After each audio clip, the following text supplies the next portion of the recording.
Welcome back to part 2 and the back 9 of Birdwood Golf Course in Charlottesville, Virginia. In the stroke play between Sean and myself, he shot a 45 front, I was a 40. So currently I have a 5-stroke lead, but I'm giving him 6, so it's going to be a close match. Sean is fired up, and as you can see, he just pipes one down the middle, 270, no big deal. And I decide just to play a little soft draw. And I should have taken the camera for a moment. Sean's ball was, I think, 55 to 60 yards ahead of mine. So if the distances are roughly accurate, he might have driven that close to 300. He really stepped on one. I think we had a little bit of wind behind us. I decided to take a 3 hybrid and punch it down. Sean has a 5-wood that he hits a little chunky, but it actually was a really, really good miss.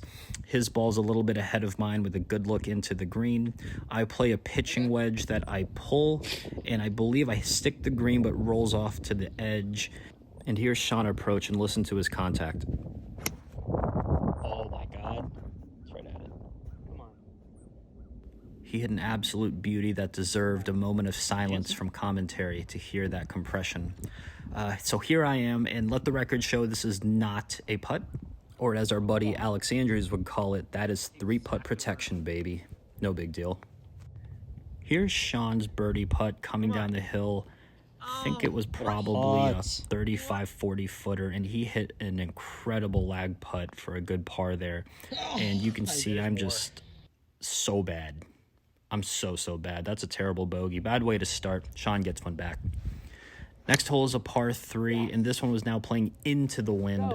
I think I was debating between clubs. Luckily, Sean went first, and he hit it as pure as you can, and it ended up short. I decided to club down, and I think I had the distance right. I just push it right and doesn't come back. So Sean has, you know, it's a really long putt when I had to put the zoom on. So that's actually not the worst lag putt, because I think that was legit like a 100-footer that he had. And then the camera didn't show, but I was on a super unawkward kind of one-legged lie. So happy just to get it onto the green. And then, you know, yes, I have a putt for par, but my goal here is just 2-putt and be happy, and barely miss. Believe Sean gives that to me. So we go good, and we go bogey, carry on to the next. So this is a par 5, and it is extremely short. I think Sean tried to take a really greedy gambling line at the pin, which I think if he had maybe 5 more yards of carry, it would have been perfect. I opt for a more short hitter route. Basically, I need to hit the weight room. It's pathetic, but I'm in the center of the fairway, and I have an interesting choice here. I think I could have gone for the green, but it would require me to use a 3-wood, which I'm not good with. So I take a layup club and hit a little stinger to within probably 30, 40 feet. Sean finds his ball, hits a wedge, hits a shot, and puts it to wedge distance about pin high. And I tried to get cute here. Notice the camera angle. I was 30 yards out. I just assumed I would put it to within 10 feet and stuff it. But of course, I didn't factor in that I suck. And it's bad when you have to move the camera to oops, right on cue. You have to move the camera. But I guess for both of our shots, the good news is we have putts for birdie. I thought I hit my line perfectly, and look at that thing just snap turn on me. Thought it was good, but then realized, nope, it wasn't. And Sean just misses a birdie putt as well. I asked him for a good, think he said no. Unbelievable. I feel like JT at the Ryder Cup, minus his ball striking, his driving ability, his incredible putting, his incredible good looks. Yeah, I guess I'm not JT. Listen to the sound of that.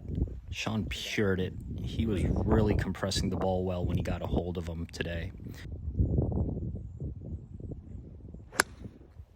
And I also actually hit a pretty good one. This was a tricky hole because you can see it's elevated, but there was wind swirling. We had the pin at 168. I took my 170 club. Sean took his 170 club. You can see he's long by a good 15, 20 yards. And even though this looks pin high, it's a weird angle. I probably overshot it like 10-ish yards. And so, you know, it just shows that playing in the wintertime when it's cold and it's windy, it just throws all the distances off. But regardless, we both had looks for birdie. And although they weren't the easiest looks, we need to clean up our putts, which we both don't do. We go bogey, bogey, on to the next. So not the best start for either of us on the back nine, but insert a shorter par 4. But of course, I think this was handicap like 2. And I don't know if the camera can show you, but where Sean just hits his OB, it's all mush and dead area.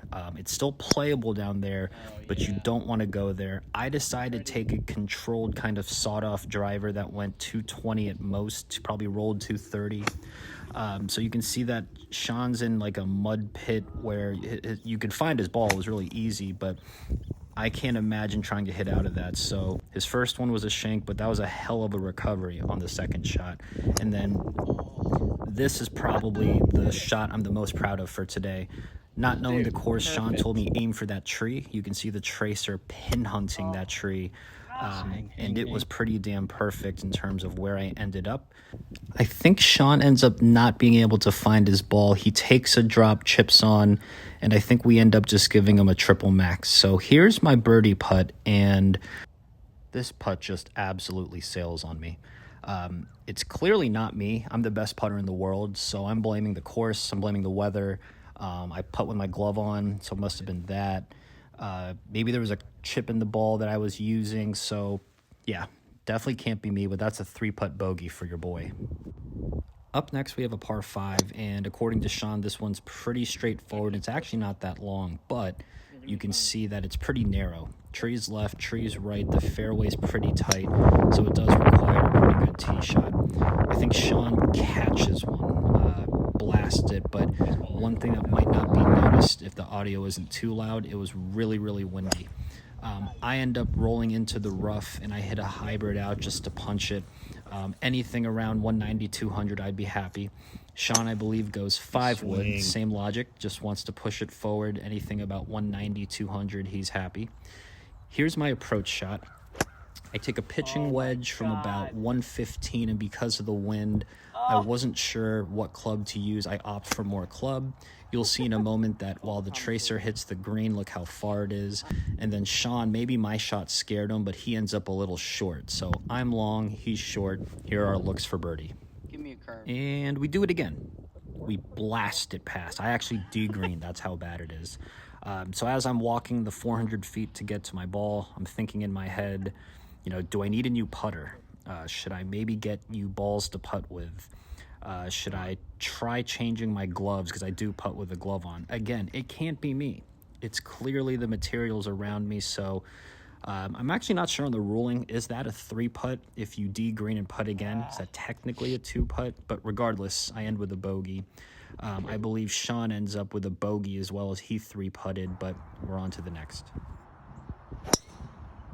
And Sean lets one rip. I think we both agreed we're going to try and go for the green. So again, another crazy hole that requires placement, and it's all water.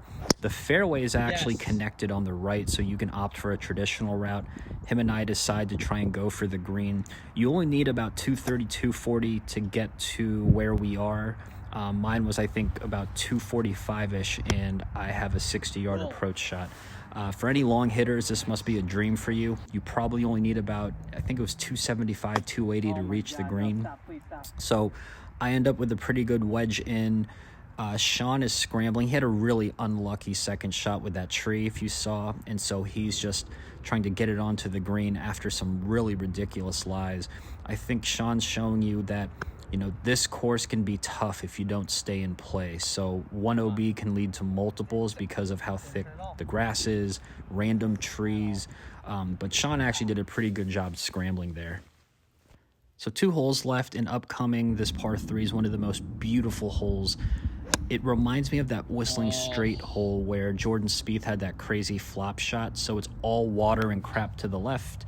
We have bunkers to the right, and it's a really narrow green. You actually can't go long because that's also OB. We both decided to just put our big boy pants on, and we hit two of our better shots of the day. Unfortunately, Sean's, we think it went OB and took a weird bounce, so he takes a drop, chips on, and 2 putts for a double. Here's my look at birdie, and it's the exact line Sean just had. I pretty much hit my line. I thought it would turn, but I guess it didn't. So not matter to par. Now we're going to 18. So with the match pretty much in hand, I think Sean and I just agreed to let these rip. Let's just have fun. Hole 18, team high, let them fly.